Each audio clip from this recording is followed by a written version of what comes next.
A sticky note can do more damage to trust than a shouting match because silence that is wrapped in sarcasm cuts deeper than words spoken out loud. So, welcome to Solving People Problems, the show where leaders come when the people part of leadership is the hardest part. I'm Brenda Neckbottle, and I've spent 30 years in HR, crisis management, and handling the kind of workplace chaos no one warns you about. Every episode, we get straight to the point. Real problems, real people, real solutions you can use today. No theory, no sugarcoating, just the tools you need to lead with authority, protect your sanity, and keep your teams performing at its best. Now you've seen it. The bathroom sign taped to the mirror. Your mother doesn't work here. Clean up after yourself. The email that is blasted, all staff. Some of us actually care about deadlines. And that mystery note left on the desk, pointed but unsigned. It feels small, it looks harmless, but it's really not. Because passive aggressive notes aren't communication, they're control tactics. They avoid accountability while delivering judgment. And they don't solve the problem, they actually shame people into silence. And when leaders let it slide, the team learns that backhanded jabs are safer than honest conversations. Culture starts to rot not with the arguments, but with the sarcasm stapled to printer paper. So here's what works. Here's the conversation that's had. You say this: notes don't solve problems, conversations do. And if there's an issue, bring it to me directly so we can resolve it. Simple. That one line removes the shield of anonymity.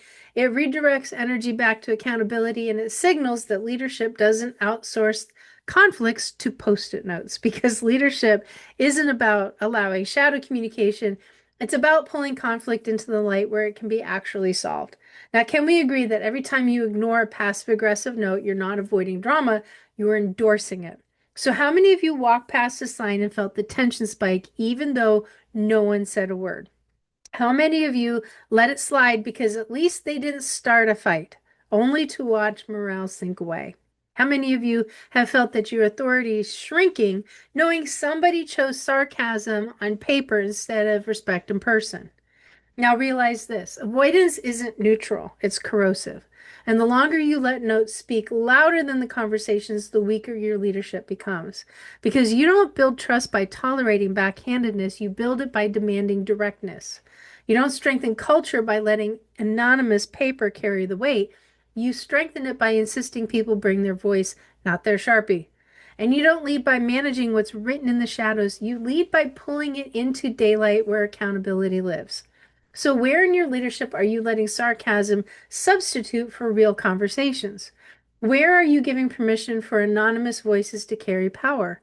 And what would change if the next time a note showed up, you made it clear that leadership only responds to direct communication? Passive aggressive notes don't fix problems, they multiply them. Kill the note, demand the conversation, and you take the culture back.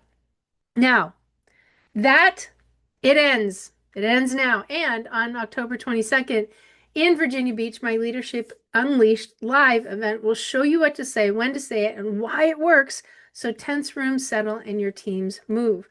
It's not just another leadership event. It's the one room where you'll finally get the tools to deal with chaos no one ever warned you about.